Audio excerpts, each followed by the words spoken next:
একজন নারী সবার আবদার মেটায়, শুধু তার আবদার মেটানোর জন্য কোনো মানুষ থাকে না এই সংসার জগতে। যাই হোক, আজকের কাজকর্ম নিয়ে ভিডিওটি শুরু করেছি। হ্যালো এভরিওয়ান, আসসালামু আলাইকুম। প্রতিদিনের মতো সকালের ছিমছাম নাস্তা দিয়ে আজকের ভিডিওটি শুরু করেছি। পাশে বসেই মোবাইল নিয়ে মেয়ে বসে আছে, আর আমি এদিক থেকে অফ ক্যামেরাতে পরোটা ভেজে নিয়েছি, তার সাথে চা বানিয়ে নিয়েছি। সকালবেলা প্রতিদিনের মতো রুটি, পরোটা বা ভাত যখন যেটা হয় সেটা দিয়ে সকালের নাস্তা করে ফেলি। এরপর আমি অফ ক্যামেরাতে গরম পানি বসিয়ে দিয়েছিলাম। গতকালকে যে চাদরগুলো তুলে ফেলেছিলাম সেই চাদরগুলো এই তো তুলে নিয়ে এসেছি। আর তার সাথে ওর বাবার যে লুঙ্গিটা ছিল, এই লুঙ্গি, তারপরে কিছু গামছা, চাদর, এগুলো সব আমি ভিজিয়ে দিব। কিছুদিন পরই আমি চেষ্টা করি আমার ঘরের যে গামছা বা পরার যে কাপড় চোপড়গুলো থাকে সেগুলো না আমি কিছু গরম পানি করে তারপরে কাপড় চোপড় ধুয়ে ফেলার জন্য। মাঝে মাঝে গরম পানি দিয়ে কাপড় চোপড় ধুলে এটা কিন্তু দেখা যায় খুবই ভালো কাজ করে। আমি আর কি এভাবে ধুয়ে থাকি। তো চাদরগুলো যেহেতু ৬-৭ দিন পর তোলা হয়, এ কারণে বেশিরভাগই আমি কুসুম কুসুম গরম পানি দিয়েই কিন্তু চাদর ধুয়ে ফেলি। আর গরম পানি দিয়ে চাদর ধুলে কিন্তু চাদর বলেন বা যে কোনো কাপড় চোপড় বলেন, তো সে কাপড় চোপড়গুলো কিন্তু খুব সুন্দর ক্লিন হয়। আবার অনেকে ভাববেন না একেবারে নতুন বানানো জামা কাপড় সেগুলো একদম গরম পানি দিয়ে ধুতে হবে, এমনটা কিন্তু না। তো এদিক থেকে আমি টি টেবিলের আর কি কাপড়টা ধুয়ে দিয়েছিলাম, এটা বিছিয়ে দিলাম। আর এই যে ছোটজন হাতে ঝাড়ু নিয়ে চলে আসছে, সে ঘর ঝাড়ু দিবে। অনেকে বলতে পারেন, বিথি আপু তোমার মেয়েরা সব সময় তোমাকে অনেক কাজে হেল্প করে।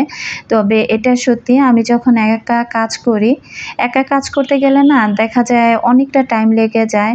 আর একা কাজ কিন্তু সহজে শেষও হতে চায় না, অনেক একটা সময়ের ব্যাপার স্যাপার হয়ে পড়ে। তো মেয়েরা বাসায় থাকলে ওরা আমার এই কাজগুলো দেখে এতটা দেরি হওয়া দেখলে না, তখন ওরাও সাথে সাথে আমার কাজে আর কি লেগে যায় আমাকে হেল্প করার জন্য। তো যাই হোক, এদিক থেকে আমি এই যে কাপড় চোপড়গুলো ধুয়ে দিয়েছিলাম, আর কাপড় চোপড়ে কিছুটা মারও ব্যবহার করেছি। তো ভালো করে কাপড়গুলো শুকিয়ে নিয়েছি। তো চিন্তা করলাম আগে এই কাপড় চোপড়গুলো ভাঁজ করে ফেলি। এভাবে কাপড় চোপড় এলোমেলো করে রাখলে সারাদিনই কিন্তু এলোমেলো হয়ে থাকবে। তো এগুলো এখন গুছিয়ে আমি যার ড্রয়ারে রেখে দিব। আমার এই ওয়ারড্রপটা আমি কখনো গুছিয়ে রাখতে পারি না। আজকে যদি গুছাই, এক সপ্তাহের মধ্যে পুরো 4টা ড্রয়ারই কিন্তু আবার এলোমেলো হয়ে যাবে। কখনো কখনো কাপড় আমি ভাঁজ করি, আবার কখনো কখনো মেয়েরা ভাঁজ করে। তো ভাঁজ করার পর ওদের মধ্যে যখন অলসতা কাজ করে তখন দেখা যায় আগের নিয়মে আবার কাপড়গুলো রাখে না। এইভাবে এলোমেলো করে রাখতে রাখতে ড্রয়ারগুলো সব এলোমেলো হয়ে যায়। যাই হোক, ভিডিও শুরুতে আমার প্রতিটা আপু ভাইয়াকে বলবো যে যারা ভিডিওটি ক্লিক করেছেন এখনও পর্যন্ত লাইক দেননি, প্লিজ লাইক দিয়ে ভিডিওটি কন্টিনিউ করবেন। আর যদি লাইফস্টাইল ব্লগ দেখতে ভালোবাসেন, চাইলে চ্যানেলটি সাবস্ক্রাইব করে পাশে থেকে যেতে পারেন। এখানে আমি বিকেলবেলা ফুচকা বানাবো, তার জন্য দুপুরে রান্নাও করব। তো একসাথে প্রেসার কুকারে ডিম, ডাল, আলু একসাথে সিদ্ধ করে নিচ্ছি, আর ভাতটা বসিয়ে দিলাম। আচ্ছা, কখনো না আমি আমার ভিডিওতে কাজ ছাড়া অন্য কোনো গল্প বলি না বা করি না। আজকে আমি একটা গল্প আপনাদের সাথে শেয়ার করব। আমার আপুরা বলবেন তো যে গল্পটা শোনার পর আপনাদের কাছে কেমন মনে হয়েছে, বা আপনাদের মন্তব্যটাও প্রকাশ করবেন।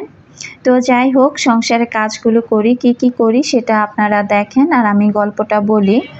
মধ্যবয়স্ক এক লোক প্রায় স্ত্রীর সাথে হাসি তামাশা করতে চায়, স্ত্রীর সাথে গল্প করতে ইচ্ছে করে। তার কিন্তু স্ত্রীর মনে তার জন্য কোনো টান নেই, বরং সেই লোকের হাসি গল্প বলা তার কাছে বিরক্তি লাগে। এখন অবশ্য সবাই সেই লোকের স্ত্রীর দোষ দেখতে পাচ্ছেন, কিন্তু তার এই ব্যবহারের কারণ তো অনেক আছে।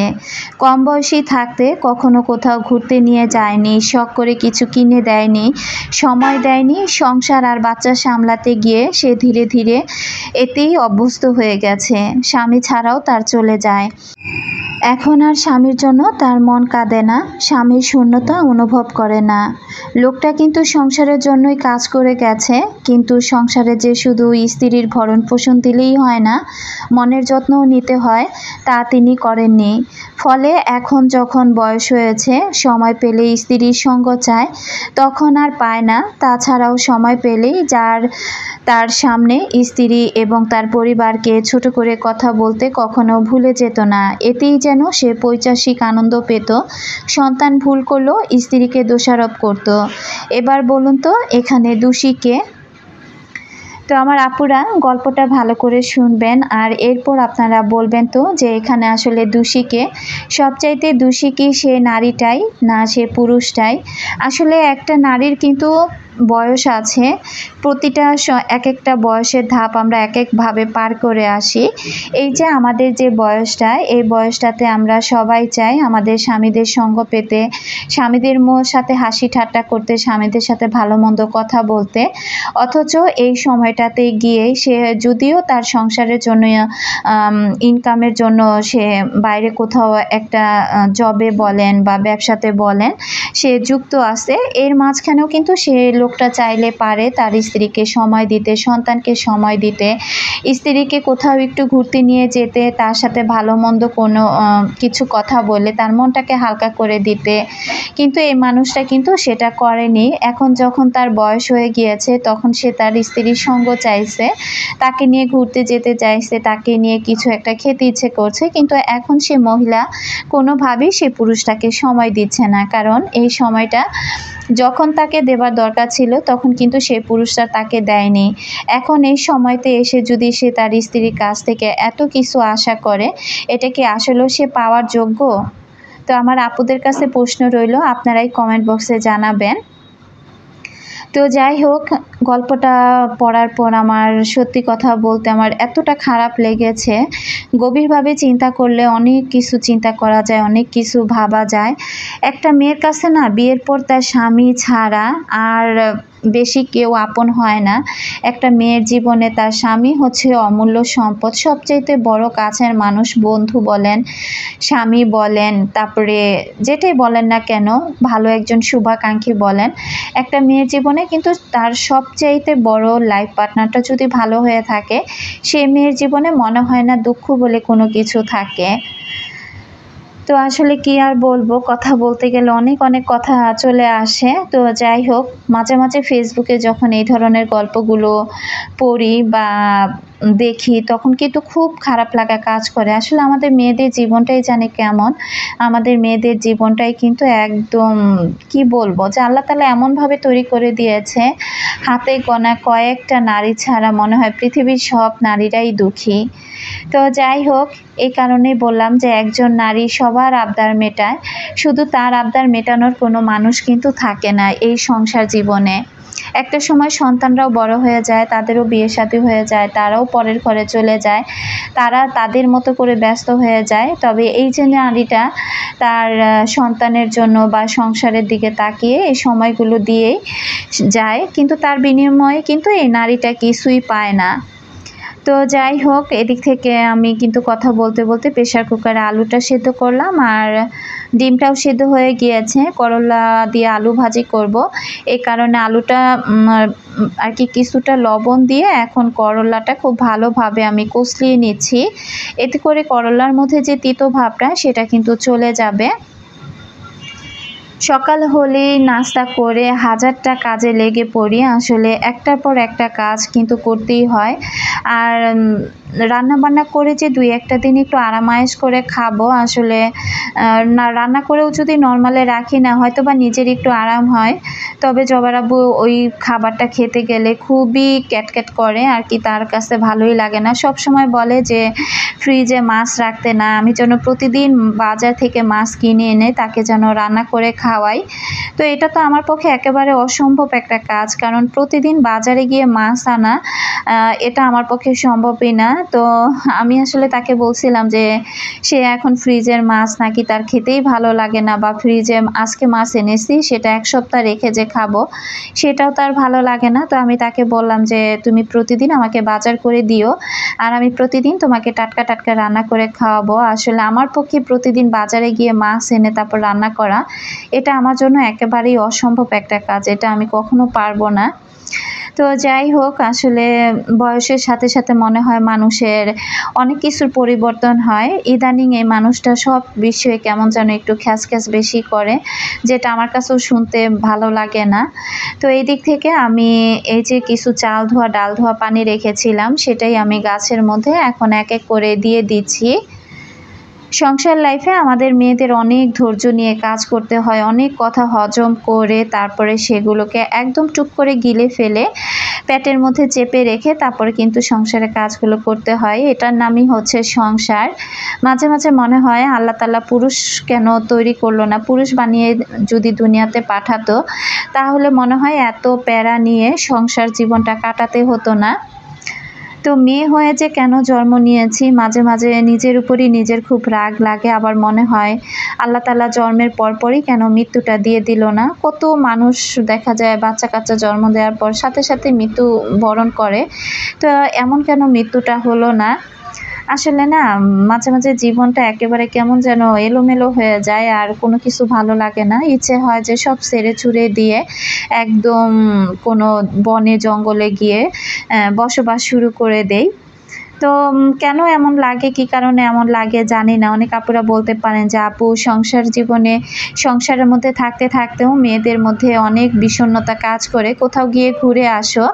আসলে কোথাও যে ঘুরতে যাব সেই কপাল নাই। আসলে ভাগ্যগুণে স্বামী পেয়েছি, কোথাও ঘুরতে নিয়ে তো যাবেই না। তারপরেও যদি নিজের ফ্যামিলির লোকজনের কাছে একটু বেড়াতে যাই তারপরেও সেখানে তার প্যারা, কবে আসবো, কখন আসবো, বাসায় রান্না বান্না করা নাই, যত কিছুই রান্না বান্না তাকে করে দিয়ে যায় না কেন, তারপরও কিন্তু সেই প্যারাগুলো আমাকে মেনে নিতে হয় বা শুনতে হয়। তখন দেখা যায় তার ফোনের উপরে ফোন যখন আমার ফোনে আসে তখন কিন্তু ওই জায়গাটাতে থাকার মতো কোনো মন মানসিকতা থাকে না।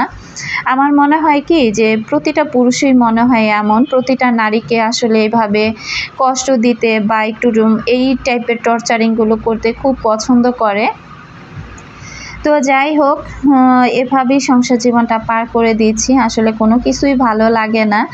আর এখন এই যে চাদরগুলো ধুয়ে দিয়েছিলাম, ভাতটা আগে রান্না করে নিয়েছি।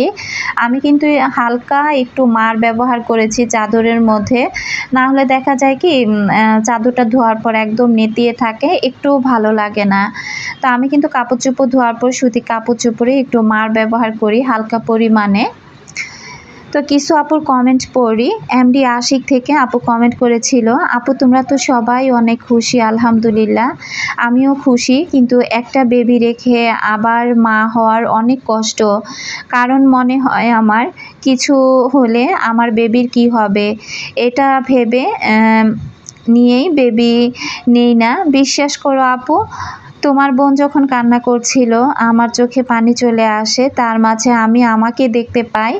তো এটা সত্যি কথা আপু, ছোট্ট একটা বাচ্চা রেখে আবারও ওটিতে গিয়ে নতুন একটা বেবি পৃথিবীতে আনা, এটা কিন্তু খুবই কষ্টের। তো আসলে আমরা মেয়েরা তো আমাদের মেয়েদেরকে অনেক কিছু মানিয়ে নিতে হয়। এর মধ্যে কিন্তু আমি অফ ক্যামেরাতে ঘর দুয়ার ঝাড়ু দিয়ে মুছে গোসল করে খাওয়া দাওয়া করতে বসে গিয়েছি।